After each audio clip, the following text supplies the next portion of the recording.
بسم اللہ الرحمن الرحیم۔ اگر آپ نے آج کا سبق اچھی طرح سمجھ لیا تو آپ قرآن پاک کے ہزاروں الفاظ پہچان سکیں گے انشاءاللہ تعالی، کیونکہ آج ہم سیکھنے جا رہے ہیں اسم کی 3 بنیادی حالتیں۔ اسم کسی چیز کا نام، کسی چیز کے لیے بولا جانے والا لفظ، اس کی 3 بنیادی حالتیں ہیں، یا وہ واحد ہوگا یا تثنیہ یا جمع۔ واحد ایک چیز یا ایک شخص کے لیے، تثنیہ 2 چیزوں کے لیے، 2 افراد کے لیے، جمع کئی چیزیں یا کئی افراد۔ اور یہ بھی سیکھیں گے کہ ان میں مذکر ہوگا یا مؤنث ہوگا۔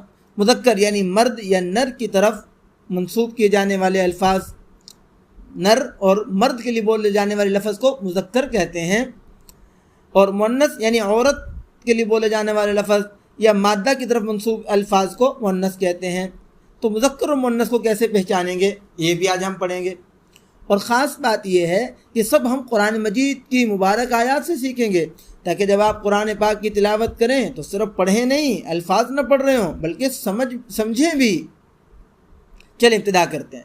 واحد ایک وہ اسم جو ایک چیز یا ایک شخص کے لیے بولا جائے، جیسے رجل ایک مرد، بیت ایک گھر، کتاب ایک کتاب۔ تثنیہ وہ اسم وہ لفظ جو 2 چیزوں یا 2 شخصوں کے لیے بولا جائے، 2 آدمیوں کے لیے، 2 عورتوں کے لیے بولا جائے، تثنیہ سے کہتے ہیں پہچان۔ عربی میں جب کسی اسم کے آخر میں، کسی لفظ کے آخر میں الف اور نون آ جائے، الف اور نون زیر نی، نون مکسورہ آ جائے، یا ساکن اور نون زیر نی آ جائے، تو یہ 2 کی علامت ہوتی ہے، تثنیہ کی علامت ہوتی ہے۔ مثالیں مذکر کے لیے رجلانی 2 مرد، ولدانی 2 لڑکے، اسی طرح رجلین 2 مرد۔ جمع 3 یا اس سے زیادہ کے لیے بولا جانے والے لفظ، پھر وہ جمع مذکر ہوگا، آخر میں واو اور نون لگ جائے گا، یا پھر یا اور نون آتا ہے اس کے آخر میں۔ مثالیں مؤمنون واو اور نون آ گیا، ایمان والے مرد، مسلمین یا اور نون آ گیا آخر میں، ایمان والے مرد، اسلام والے مرد، مسلمان۔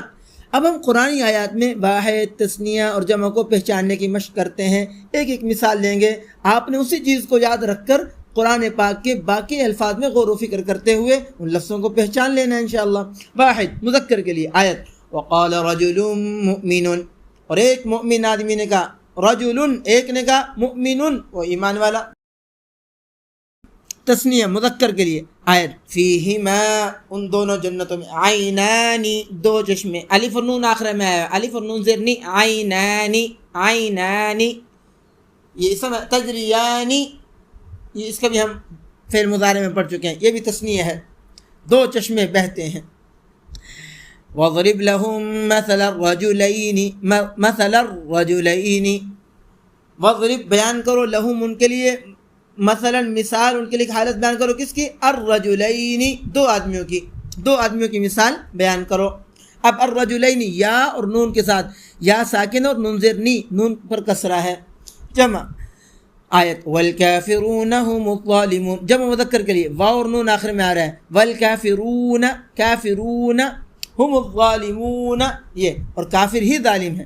آیت ان اللہ مع الصابرین، رین یا اور نون آ رہا ہے، بے شک اللہ صبر کرنے والوں کے ساتھ ہے۔ اب ہم سیکھتے ہیں مؤنث کے واحد، تثنیہ اور جمع۔ واحد مؤنث وہ اسم جو ایک عورت یا ایک مؤنث چیز کے لیے ہو، پہچان۔ اکثر مؤنث اسم کے آخر میں گول تا آتی ہے، گول تا، تائے مربوط آتی ہے، لیکن یہ ضروری نہیں، بعض اوقات صفت یا اسم بغیر تا کے بھی مؤنث ہوتے ہیں۔ مثالیں امرأۃ ایک عورت، بنتن ایک لڑکی، سیارۃ ایک گاڑی، شجرۃ ایک درخت۔ ان 3 لفظوں میں کیا ہے؟ گولتا۔ اور بنتن اس میں گولتا نہیں ہے، یہ نہیں، لیکن یہ لفظ ہی مؤنث کے لیے ہے، بولا جاتا ہے، اس لیے اس میں گولتا کی نشانی نہیں ہے۔ تثنیہ تعریف وہ اسم وہ لفظ جو 2 مؤنث چیزوں کے لیے یا 2 عورتوں کے لیے ہو، پہچان۔ عربی میں اگر اسم کے آخر میں تا الف تا اور نون زیر نی، تا الف تا اور نون زیر نی آ جائے تو یہ مؤنث کے لیے ہوتا ہے۔ اسی طرح تا یا نون آ جائے تو وہ بھی مؤنث کے لیے، تثنیہ کے لیے ہوتا ہے، مؤنث تثنیہ کے لیے ہوتا ہے۔ مثالیں مؤمنتانی 2 مؤمن عورتیں، الف تا الف نون آ گیا، تانی مسلمتینی 2 مسلمان عورتیں۔ جمع مؤنث وہ اسم جو 3 یا اس سے زیادہ مؤنث چیزوں یا عورتوں کے لیے ہو. پہچان اکثر مؤنث اسم کی جمع بنانے کے لیے آخر میں الف اور تا لگایا جاتا ہے. مثال اس کی ہے جیسے کہ مؤمنات الف اور تا، مؤمنات ایمان والی عورتیں، مسلمات مسلمان عورتیں. اب ہم قرآنی آیات میں واحد تثنیہ اور جمع کو پہچاننے کی مشق کرتے ہیں. مؤنث واحد کی مثال وامرأتہ قائمۃ، قائمۃ آخر میں گول تاری، اس کی بیوی کھڑی اور اس کی بیوی کھڑی تھی. امرأتہ مؤنث واحد بیوی، قائمۃ مؤنث صفت ہے، یہ دونوں واحد ہیں اور مؤنث کے لیے ہیں دونوں لفظ، امرأۃ بھی اور قائمۃ بھی.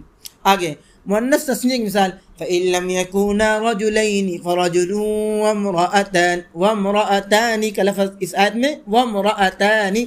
فإن لم يكونا رجلين اگر گواہی کے لیے 2 مرد نہ ہو، فرجل تو ایک مرد، وامرأتان اور 2 عورتیں لے لو، 2 امرأتان 2 عورتیں مؤنث تثنیہ کے لیے. مؤنث جمع کی مثال والقانتات والصادقات سورۃ تحریم میں آ رہی ہیں، اور اطاعت گزار عورتیں اور سچی عورتیں، یہ تمام جمع مؤنث ہیں. الحمدللہ آج آپ نے سیکھا کہ اسم چاہے مذکر ہو یا مؤنث، اور وہ واحد ہو، تثنیہ ہو یا جمع، اس کی پہچان کیسے کی جاتی ہے اور قرآن مجید سے اس کی مثالیں کیسے ملتی ہیں. اب جب آپ قرآن پڑھیں گے تو انشاءاللہ یہ الفاظ آپ کے لیے اجنبی نہیں ہوں گے، بلکہ ہر لفظ آپ کو معنی کی روشنی کی طرف لے کر جائے گا. یہی عربی سیکھنے کا اصل فائدہ، ایک حقیقی اصل فائدہ ہے کہ آپ قرآن کو سمجھ کر پڑھ سکیں اور وہ آپ کے دل میں پر اثر کرے، آپ کے دل میں اتر رہا ہو. اگر آپ کو یہ ویڈیو اچھی لگی ہو تو کمنٹ میں ضرور بتائیے گا، آپ کے ایک جملہ ہمیں حوصلہ دیتا ہے. اور اگر کوئی بات سمجھ نہ آئی ہو تو کمنٹ میں ضرور پوچھیں، انشاءاللہ تعالی مکمل جواب دیا جائے گا. اگلے اسباق میں ہم مزید آسان طریقے سے قرآن عربی کے اہم قواعد اور الفاظ سیکھیں گے. اگر آپ چینل پر نئے ہیں تو چینل کو ضرور سبسکرائب کریں تاکہ ہماری ہر نئی ویڈیو آپ تک فوراً پہنچ سکے. اللہ تعالی ہمیں قرآن کو سمجھ کر پڑھنے، عمل کرنے اور دوسروں تک پہنچانے کی توفیق دے. آمین ثم آمین.